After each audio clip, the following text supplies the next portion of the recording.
Bring a Trailer podcast. Welcome back to the BaT podcast. This is Alex. I am a staffer here at the website. I am joined by Zach, who is our director of auction strategy. How are you, Zach? 52 podcasts in. Do you think people know that you work here or not? Or I don't know. It's just a way of saying that I work here. I'm not just some random person. welcome. Thanks for having me. Of course.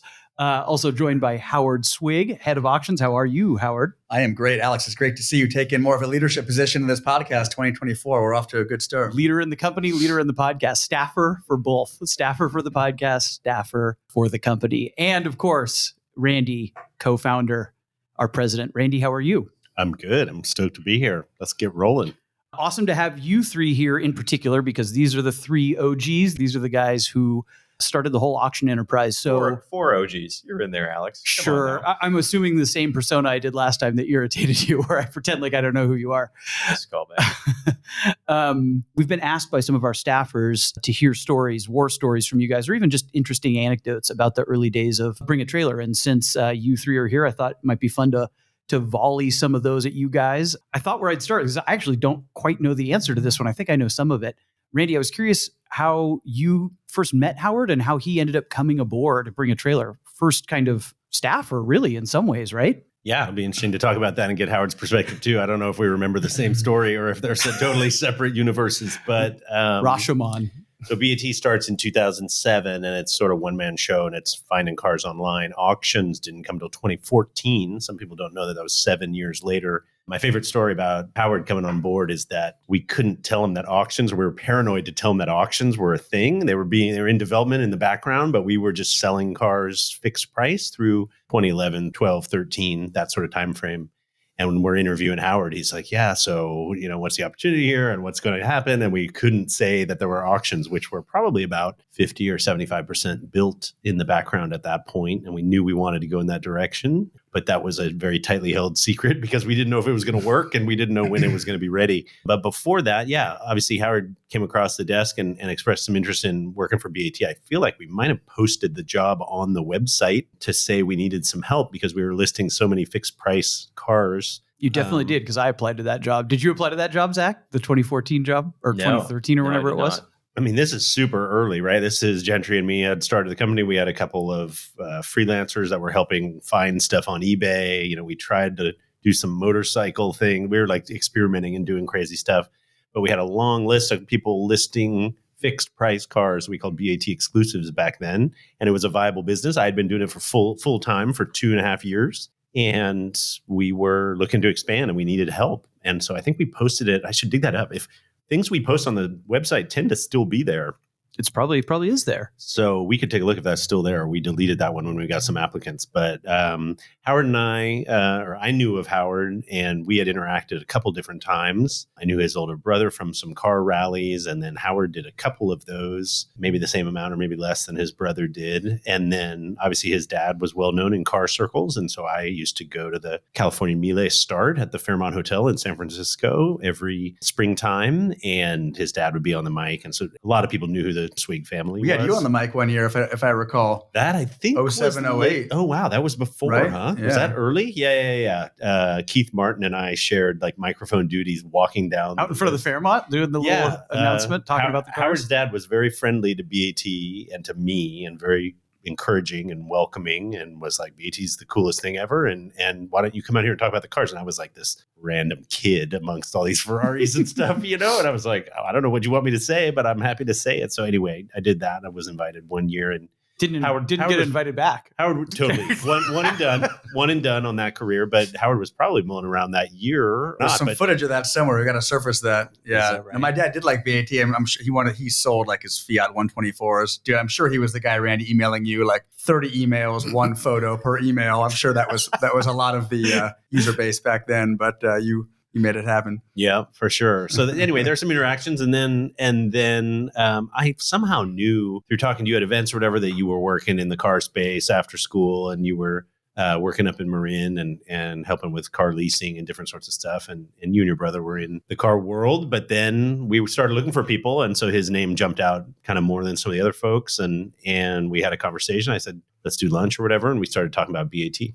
You wanted to get back to that Melee hosting gig. Maybe it would get me another gig on the microphone, but here I am with on the podcast as one of 4. I'll take that. Yeah, no, I'd say that's accurate. I was kind of in the mix in the SF scene for cars. I went to Michigan for college. I worked for Car and Driver magazine as a road warrior, doing some of the testing, driving around Ann Arbor and whatever press car hadn't been taken by the senior staffers. They left it for the junior guys. So whatever I could muster. Derail this a little bit. And what were some of the highlights of Car and Driver test cars in the fleet? Oh man, I mean Hennessy CTSV wagon 2011. Wow. That was good. Some Raptors. I loved like just driving home in like the Q7 Prestige decked out, right, running around 22-year-old thinking I was hot stuff. And were your neighbors like, who is this kid rolling this Q7 TDI home? Different cars. Yeah, my friends probably thought I was a wacko, but they wanted the ride and all the latest and greatest. But fast forward a few years, I was sitting at my sales desk job in Sausalito at the company I was working for and scrolling the BaT homepage like all of you do all the time. And this job listing popped up, and I was a couple years into this, kind of my first big boy job out of college after Car and Driver, and knew that probably wasn't a long-term solution for me. So I took a flyer on sending an email to Randy on this job posting. We had a few conversations, and that turned into employment. Was that email to bring a trailer at Hotmail or bring a trailer? Then we upgraded to bring a trailer at Gmail. And then we eventually upgraded to mail at bringatrailer.com. There were some pretty early days tech going on. Early days. I was hunting around. I was actually interviewing with Shift Cars that Zach is very familiar with. He loves their online pricing tool and instant offer. Well, it's hard to love now that they went bankrupt and no longer exist. They were hot to trot. They made me a job offer. Randy and Gentry were kind enough to extend an offer to me, and I was kind of hemming and hawing. Is it BaT or Shift? And fortunately, I picked Shift. You played us off a Shift. I totally played you off. Yeah, you were like, well, you better pay me more, or else I'm going to go work for this startup called Shift. And you were like, good. You should go do that. But fortunately, I think bet on the right horse in that race. And you came in not knowing about auctions, not knowing that was on the horizon. Correct. Yeah, they were still at what was then at the time the tail end of exclusive fixed price listings. So I think I did like the final 50 or 60. The pre-auction product, Randy. The product. Pre-auction. Call that a product. It is a product. It was like it was an email inbox, but I guess it was a product. I feel like you've told some stories to us about that. Then we had a little downtime, and then July 2014 we launched the first week inaugural BaT auctions with the E30 M3, the Mustang, and the Stepnose. And I know off and running. Randy talks about those all the time. I don't know if I've ever heard what that was like for you when that first started. Randy answers this in interviews all the time. Happy to have Randy talk about it too. But it was interesting. Those first couple auctions were pretty interesting. Honestly, right? I was the young buck on the squad. Randy was doing most of the heavy lifting. I was just trying to make a good first impression and not screw up too bad, and do as I was told, and try to add value where I can. But you just described what I'm trying to do today. The early auction days was definitely. I mean, it was a success in the sense that a lot of people tuned in and we got some good press and exposure. But the first couple months of auctions were it was a grind to kind of figure out the formula, what we were doing. People forget we started the first week of customer cars not at zero like we do now, but with basically at an opening reserve price. And we thought at the time that we could open at $30,000 for your Mustang, and people would take the bidding from there. As it turns out, that didn't work very well, and none of those cars sold. I think one of them sold.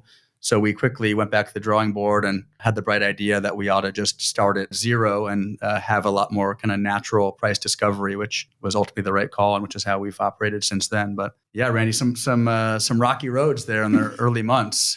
I remember sitting in Monterey. So this was August 2014, a month after we launched auctions, and that week failed right before Monterey. Disaster. I was having a sandwich at Eric's Deli Cafe in Monterey with my dad, being like, it doesn't work. Like, it didn't work. Did you think that was the end? I mean, were you like, we may not be able to do auctions? Well, we took a week off because we were kind of retooling, and that was the week off. And I was like, like maybe that was a terrible idea. Like maybe nobody back to the wants exclusive auctions. product. Totally. How do we pretend this didn't happen and go back and vividly remember that? And we just kind of drowned our sorrows in a turkey sandwich and root beer. And like that night, we're like, forget it. Let's just change it and do this and do something else. Amazing. And we did that. So what do you remember about that time, Howard? Man, I remember my internet going out and going to the local Starbucks to write Bill Osterly, who was a former, rest in peace, former podcast guest, write his 68 Firebird 400 convertible listing, because we were, 5, 6, 7 auctions a week. Every auction was critical, right? It was 20% of the volume for the week. So you got to get them out. But all sorts of, startup stories like that. People hustling to make it happen. Amazing. Starbucks on December 24th, firing off the Firebird 400 draft. I love it. And at what point do you guys get to the volume where you're like, we need another person? Like, what is that? What's that look like? Where you're like, this is actually going to be a success? A person like we need Howard, or we need more. next? We need more, right? Well, so, how long did we roll with auctions? We did 3 auctions a week for the first couple weeks, and then we had an off week, and then we did a few more of 3 a week, and then somehow we got it to 5 or 8 a week, and then that sounds like kind of trivial, but that was a lot of wrangling because it was very manual. The photo galleries were all external to the website. The comms were super clunky and there was nothing automated about it. So much of it was just like no comms. There was no comms.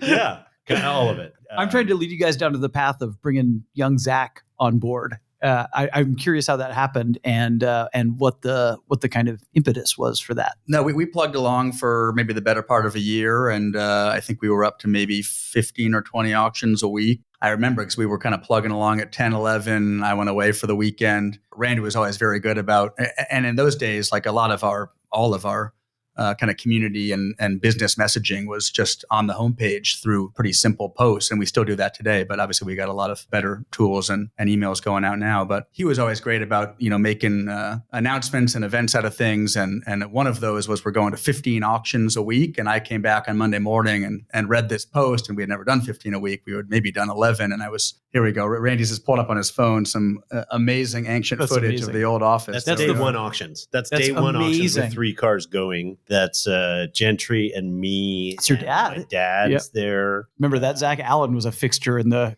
early days. Uncle Lane cruised every Friday. Justin Smith was in the room for that. Who was a buddy of ours who helped us build the website and the structure of BaT auctions. Zach, that's what it looked like when you and I started. Those 4 desks across the front. What do you remember about walking in? How did you find the job? I like that Howard dressed up for day one. He's not in a Am I even in that pic? You're in that pic. You're cruising, and he's in a gray T-shirt similar to the one he's wearing today. Exactly the same. And some Adidas and some jeans. Yeah.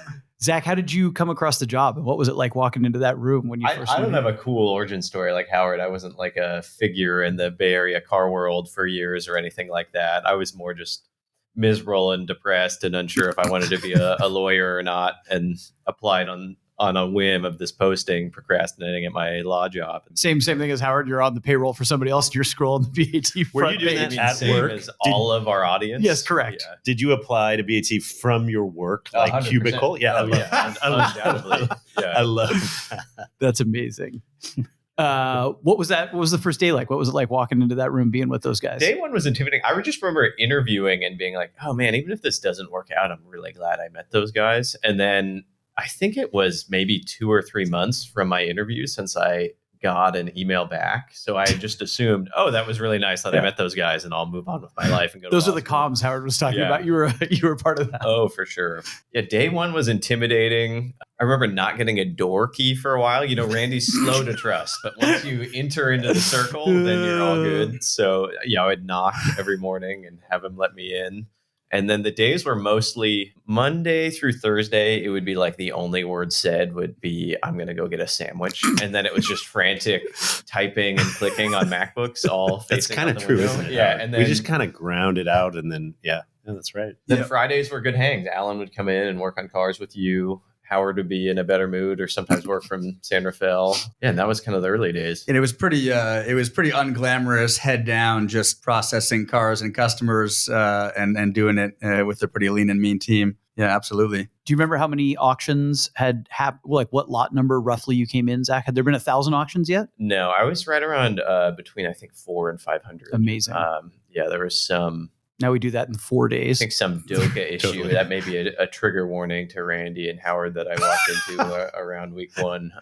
Randy remembers that, I can tell. More than the auctions on the site, I remember what vehicle we'd take to lunch when different people were hired. Oh, that's fascinating. Didn't we all jump in the green LS-powered Series Rover and drive over to the salami shop? We did that, about a month in or so. Oh, that was a remember month doing in. that, Okay, yeah.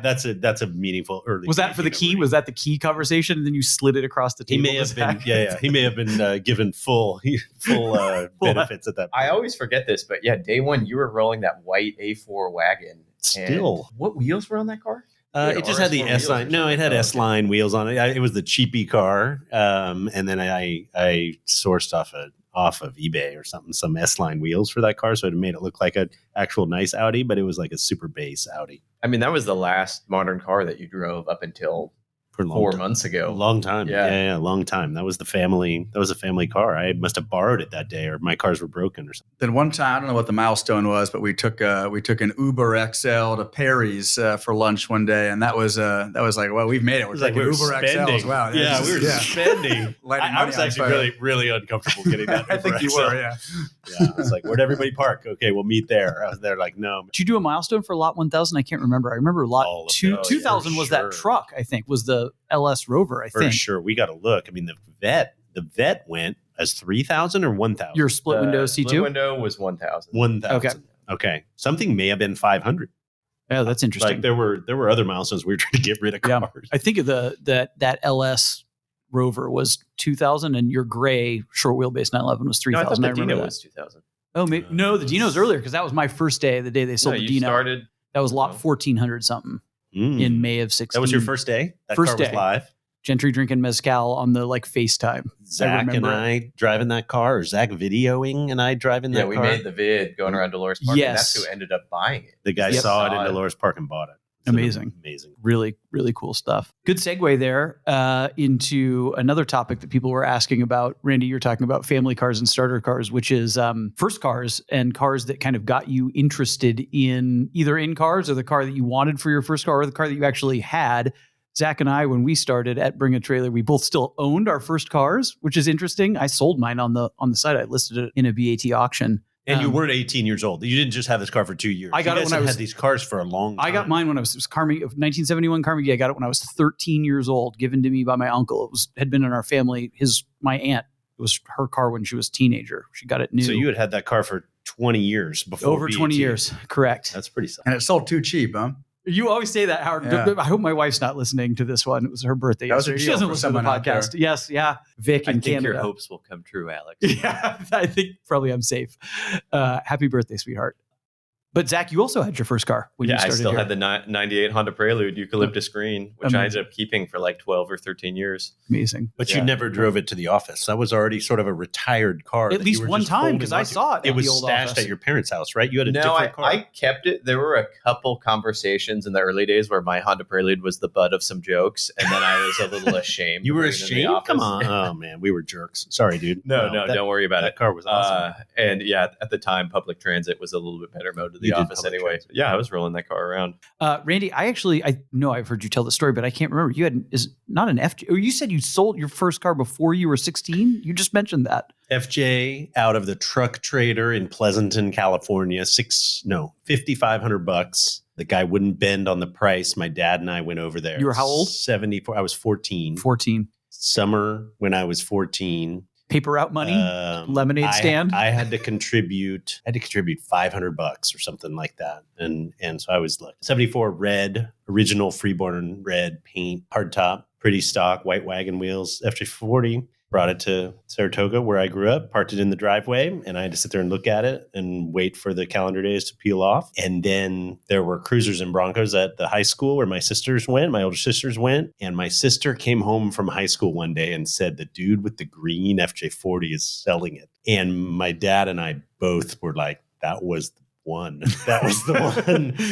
And he wanted $1,000 more. He wanted $6,500. And I said, Dad, I'll find a way to pay the $1,000 if we can get that one and sell the red one. And that one had a V8 in it and was lifted and was like the one. Did you know you wanted an FJ40, or did you have the list of these are the cars I want that will satisfy my needs at 16? I knew I wanted a truck. I mean, I would love to have had a fastback Mustang, but that was not destined to happen yet. And there was one of those at the high school too, which we eventually and later got. Like the high school parking lot was like the purchasing dream for me. Like I wanted all my sister's friends' cars. That's what I wanted. So yeah, they drove some other stuff, but no, I wanted a cruiser. I like CJs and I like cruisers, and I went cruiser direction. So you found the 16-year-old kid in the parking lot, made him an offer? No, so my sister knew who it was. Oh, your sister was the broker? Yeah, my sister knew who it was, and my dad, I don't know. But we met him once. We ended up dealing with his dad to do the deal. And I was there, and we hauled parts out of his shed in the backyard and put them in my dad's Aerostar minivan and hauled those home separate and all this crazy stuff. And, but yeah, brokered the deal through the high school somehow. And ended up with a green FJ40 that I drove for the first 2 years of high school and loved that thing. What'd you do with the red one? The red one sold to he was a quarterback at Santa Clara University. He was the older brother of my sister's friend. This was all, it was like small town stuff, you know? We were just like, he wanted it. And I remember he came to pick it up and he started it in my parents' driveway. And the water pump just started like hissing coolant all over my dad's driveway. And we just sat there and looked at it and he drove it away. We didn't like tell him to stop. We were just like, this car is sold. Good luck, sir. And we were just watching it and we were like, and he just drove away. And I think we talked to him later and he was like, oh, it was fine. And we just topped it up. It was fine. I was like, okay, dude. But anyway, the red Cruiser, I still look for that. Any red 74 FJ40 ever listed, Craigslist, eBay, BaT, anywhere. I'm like, is that the one? Can I figure out that was the one? Because I would love to have that one back. Did the Gia just fall into your lap, or were you actively looking for those? I wanted the first car I remember. I liked, Lamborghini Diablos and stuff. But the first car I remember really liking that I could realistically own is I saw a broke down. You'll like this, Randy, because I'm not really that much of a truck guy. It was a broken down Ford F100 on the side of somebody's house, about a 55. And I was like, man, that's a cool looking truck. And so that's what I dreamed about when I was sixth grade. With the great grill in it, with the V8 in the grill and all that? All that. Yeah, I love those. Lowered kind of, this was mid 90s. And then I really wanted, reading Road and Track, I wanted a 318 Ti, which I still kind of have a little nostalgia for. Cool. Disliked. I'm attracted to cars that are disliked by other people. But when I first remember seeing a Karmann Ghia, I was like, whoa, Dad, what is that? That is so pretty. I still think it's one of the prettiest cars of all time, a Karmann Ghia coupe. And he's like, your uncle's got a broken down one sitting in his driveway. So we went to Bakersfield over the Sierras. My dad brought one of his Porsche buddies, who actually, you featured one of his motor builds from Ridgecrest in early BaT days, 2008, something like that. Tom Cuby, RIP. He was a racer in the PCA. We hauled him over the Sierras. He got this car that had been sitting in the driveway for 20 years, started up, and we drove it back. I was 13. And he gave it to me. I had to get a California ID and I card. Know, what car did you guys drive over to get it? Because your family always kept it. Yeah, we had, let's see, I was 13, so this would have been 96. I'm sure drove in our Euro van. We had a 5-speed maroon Euro van. My dad wanted the most base one you could get with the black bumpers and stuff, and he couldn't find that. So it was this one step up from the bottom trim. Put 400,000 miles on that thing. And true to form, you kept up your love for unloved vehicles with your 912E purchase, so you're not lying. Correct. That was also my father. 996 purchase. A lot of vehicles that are maybe mildly disliked. Howard, what about you? You grew up around cars. You want to talk about what your first car was? I did. Maybe a little irony in the mix. A little known fact: I actually wasn't terribly interested in cars as a young kid, and I was very interested in getting my license and having the freedom of my own transportation. Sure. But in terms of what that was, I honestly could care less. I think it kind of annoyed my dad because he was such a big car guy and this and that. And he was kind of like, well, your budget's kind of $5,000 to $7,000, a lot of options. Well, let's talk about it. I said, I don't really care. He's like, well, do you want 2 doors, 4 doors? Give me something. So we ended up with a 96 Subaru Impreza automatic wagon, which is probably an interesting choice. But then fast forward to later in high school, early college, I did some 24 Hours of Lemons racing. I learned to drive stick on 2 cars, a Corolla FX16, which I wish we still had because it was a really good one. And my brother had a 97 Audi A4. Honestly, great body style, aging so well. Oh, man, they look great. Yes. So I was able to figure out how to shift gears on those. And I went to college and my parents decided to buy me a brand new car. First time I've ever gone into a dealership, I picked up I don't know why we stuck with Subaru. I don't know if that was a coincidence or not, but a 07 Impreza base, non-WRX, 5-speed. I was in the Midwest and did the all-wheel drive. And that was really the start of kind of my actual enthusiastic, hands-on enjoyment of cars and driving. And that's the car you took across country up on that northern route. I think about that trip all the time. Correct. That was the car. No, we did 9 or 10 cross-country trips. I think I put 88,000 miles on that car in 4 years. Amazing. That was a good one.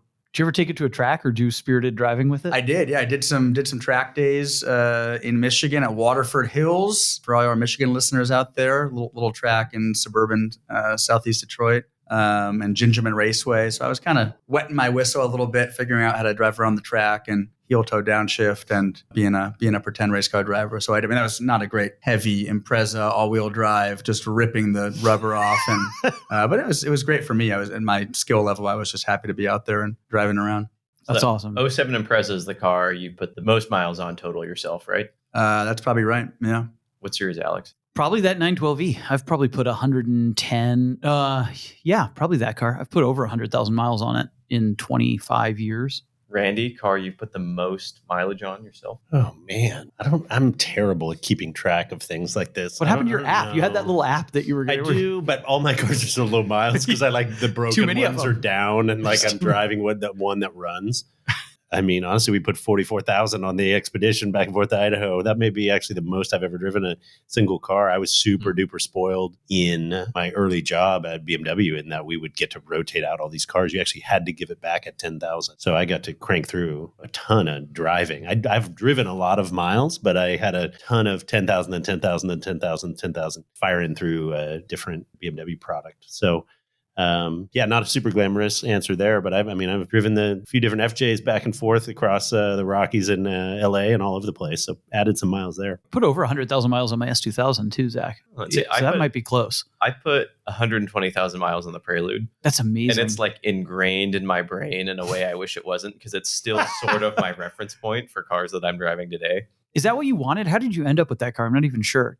Were you seeking one out? Of every like 90s bro car imaginable, like 300 ZXs, 3000 GTs, even Celica GTSs. Yeah, and then that car. I would still like a Z32 300ZX. I like those. You see the yellow one that was on the site recently, the twin turbo? Yeah, the yellow is good. And I know you like yellow. Yeah. Your original black GT3, was it black? Yeah. When Zach came to work at Bring a Trailer, he had very recently been in a near fatal motorcycle accident, which is no joke. I mean, it was he came in and scars on his arms and all this, and got a little insurance settlement out of that, which I'm sure you wouldn't trade the accident for the insurance cash going back. Parked into a rapidly depreciating asset to pile miles on. Very my gosh, look at that. We got youthful Zach. He's still so 2015 youthful. pics coming up with Zach on Randy's screen. But the GT3 was the second car I ever owned. My Honda Prelude, and then I got a 2010 GT3. So Zach walked out of the State Farm office with his insurance settlement check, and people are like, "Randy, what are you paying that guy? Can I work at BAT?" That's what I asked you. What is Zach guy? Yeah.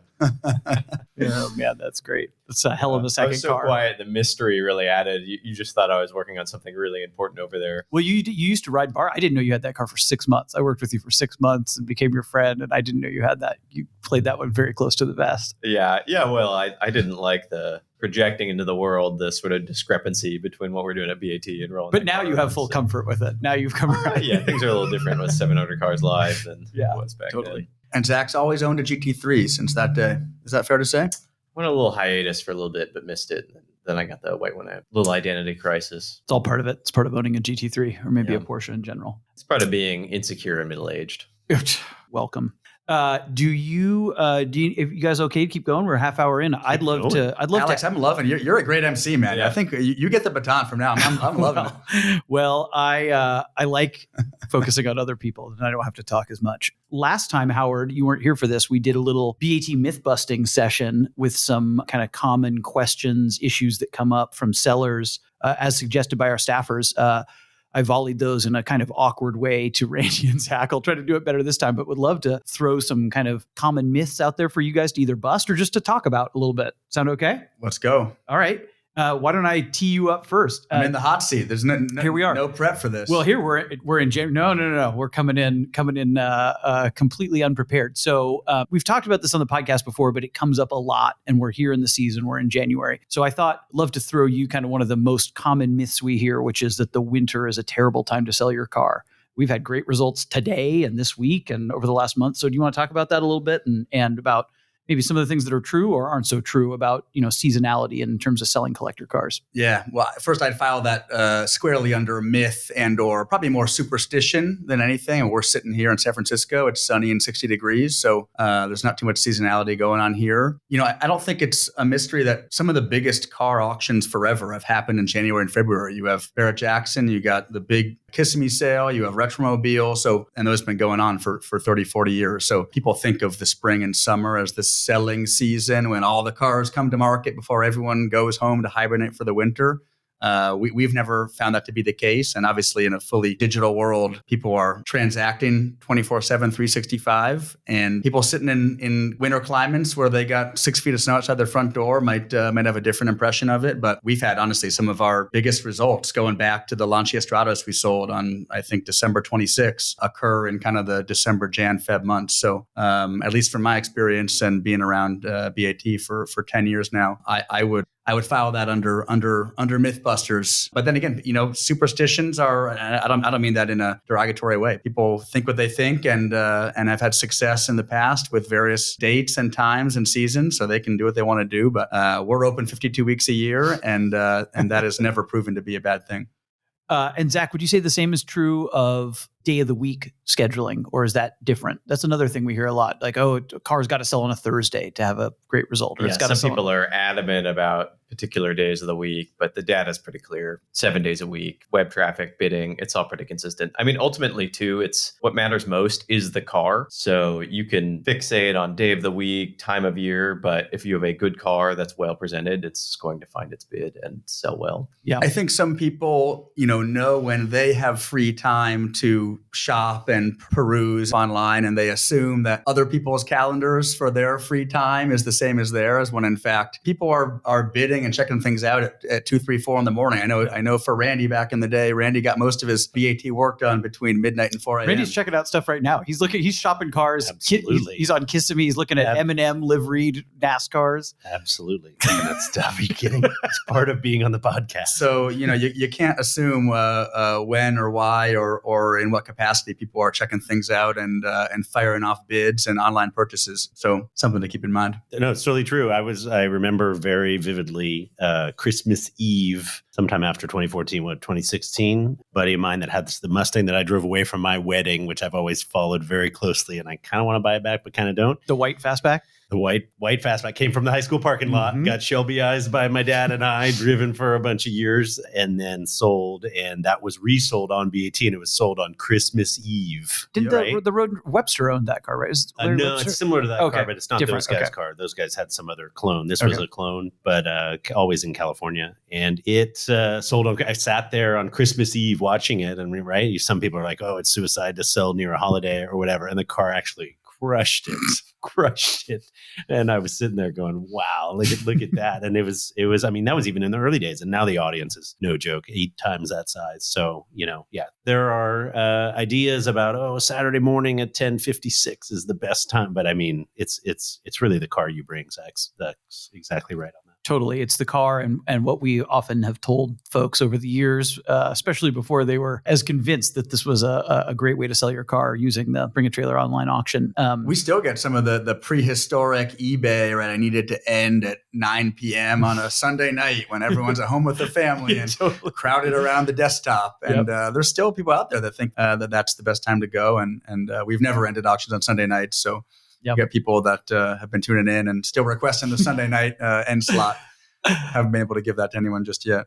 They're always going to be out there, Howard. To Zach's point, the presentation matters so much, right? The way you present your car. Zach, you want to talk a little bit about kind of the value of presentation, maybe specifically and how, in terms of how it relates to photos and videos and how important those are. That's one of the things I feel like our staff is telling sellers the most often. I always think of it like, have you ever just had like a phenomenal meal and pulled out your iPhone to take a photo of it and then showed someone later and inevitably it looks disgusting? That's what a lot of people do with their cars and their photos. So if you do that with your iPhone and the photos don't look like it looks like in real life, you should probably engage a professional. Yeah. We offer services for and make that easy. Professional food shots look great. Oh, that's right. My food shots look 0 out of 10. Yeah. Exactly. I am sure there are people who are shooting BAT cars who also shoot food because it's hard.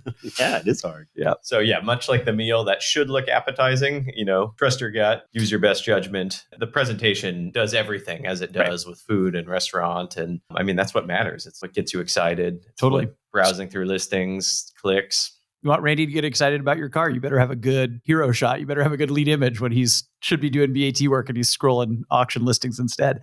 Zach, you talked earlier about how you and Randy shot that video for the Dino, whatever it was, 8 years ago. Speaking of what not to do. Well, but no, that was a lot of our listings in the early days didn't have videos, and that's really become almost obligatory. It's like a mandatory component now. So talk about that a little bit, about either the evolution of that or how important it's become, or just what makes a good video. What's it's so important to show? interesting just because like technology has rapidly evolved over the past decade, where 10 years ago, it wasn't the norm just to have 4K video in your pocket at any given time. And now shooting a walk around video is even easier than just shooting photos of the car. You just pull out your smartphone and click over to video and do that. So I don't know. I think I'm a little bit more of a weirdo in this sense, but I'm always like, totally. I want to hear it. I agree with that all hear the time. People getting on it. Like that's what gets me excited. But even from a consumer confidence perspective, it's just nice to see it operating, warm, making noises. It's never been easier. You're a suction cup mic on the exhaust guy.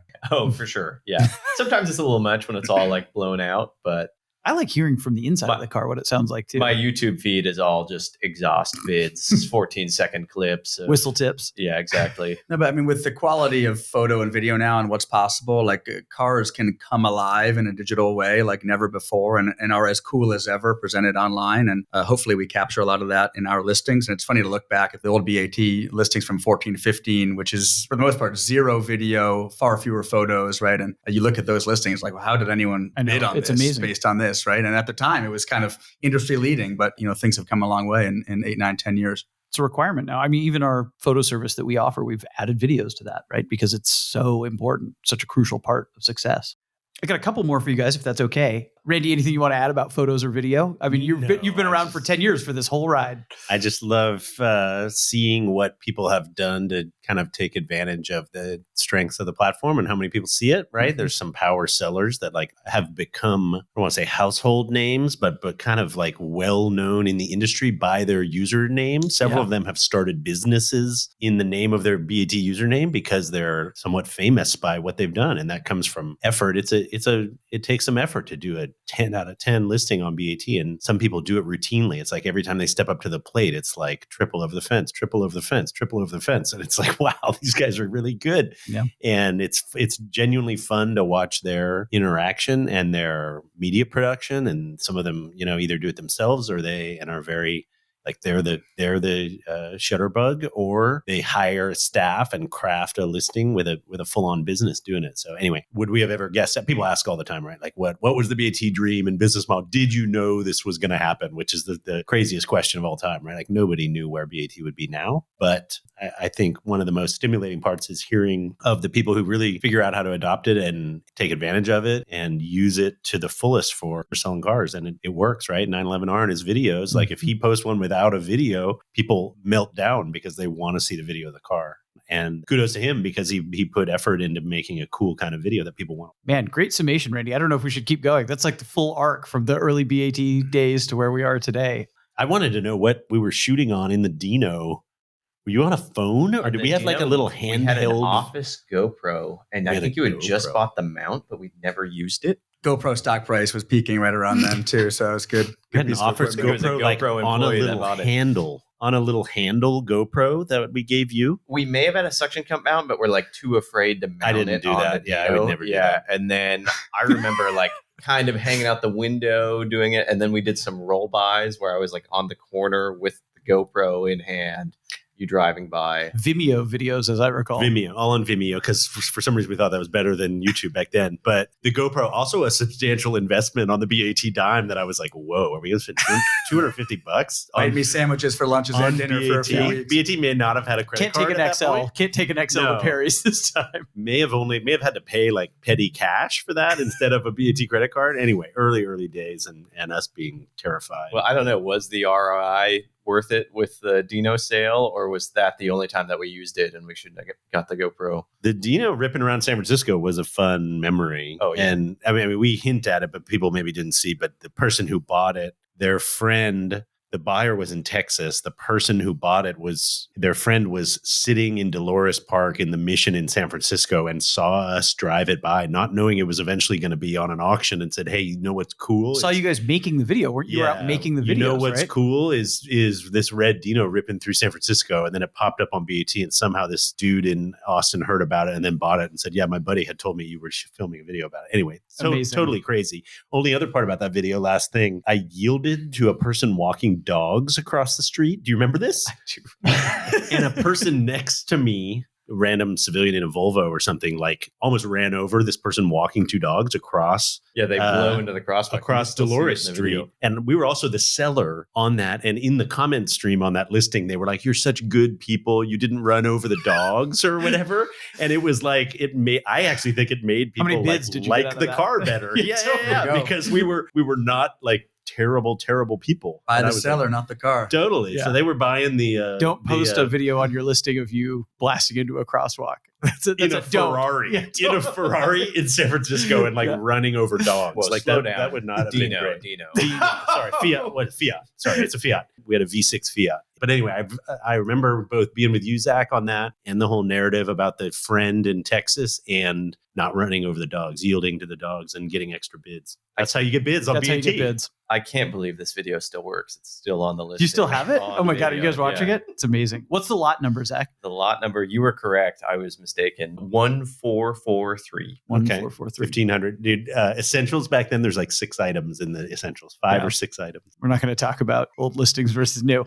That's a topic for a different day. Happy to have a podcast episode on that topic. Speaking of Ferraris and what are you watching, what are you reading? I actually saw the Ferrari movie. Did you? I was going to ask you. I thought it was... I love the car. They did a great job with the cars. Anyone who's into cars in that era and the Mille Miglia, I would highly recommend. You'll 100% enjoy the movie. The movie itself, they tried to capture the Enzo's racing ambitions and also his personal life. I think those should have been 2 different movies. I'm not a movie director, but the focus was more on the cars, and which is where it should have been. But just 335 Sports running around Italy, and Taruffi and Deportago, and they had a lot of big name actors that were playing a lot of the drivers. It was pretty good. I would recommend to folks out there if you haven't seen it. I loved. I'm a Michael Mann head or a Michael Mann apologist because some of his movies are weird, but I freaking loved it. I haven't seen. So you're saying, sorry, I couldn't tell. You're saying there was enough car, or there was too much arguing with Penelope Cruz? There was no. I mean, there was a great amount of automotive. Good amount of automotive. Not too much. Not too much. I went in trying not to know about it too much. Right. I've made that mistake with too many movies, especially ones that end up being maybe not universally beloved. And he made a really smart move that a lot of people don't do when they're doing biopics, which is focus on 1 year. It's all 57.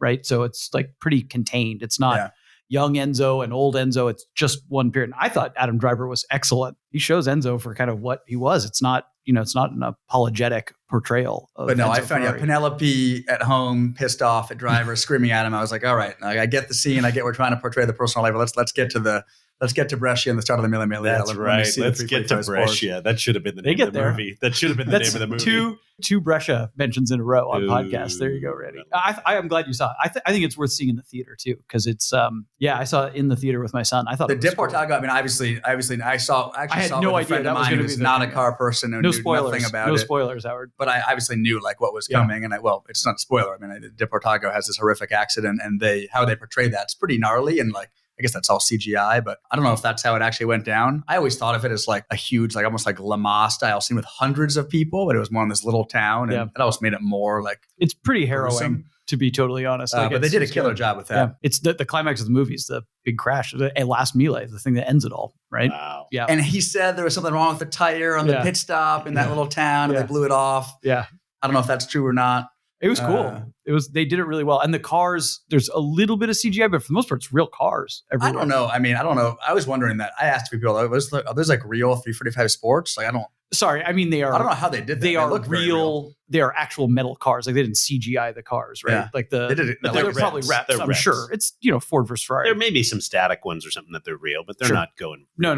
Yeah. But it was cool. I thought it was cool. But they nailed the authenticity as far as like as as far as I could tell. And the I thought look. it was killer. So many Giulia sedans rolling around, people being chauffeured, and I'm looking Giulias. for tickets. Oh, I'm dude, looking for tickets right now. Enzo rolls a first series TI with the early Correct. grill. Get out. Dude, And the opening scene, I think, is it Peugeot 403? yes, I believe that's right. Which I thought was, did Enzo drive a Peugeot? I don't know, but Peugeot? every One of the best things about all of BAT Is how Howard's Howard pronunciation of pronounces Peugeot.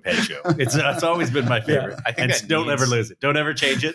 Stay right. That needs to be the title of the episode. How do you say Peugeot? yeah, totally. But yeah, mega TI cameo. in Really? that. Yeah. What color? Light or dark? Red. Red one. Yeah. But there's other alphas in it, like the cars and the look. I mean, that's what Michael Mann is so good about. It's just a very like the look of it is, you feel like you're there in the 50s Italy. It's fantastic. They Even recreate. though Dempsey rolls in, that still Dempsey's feels like actually. Italy. I was worried about that. He's actually pretty good, I would say.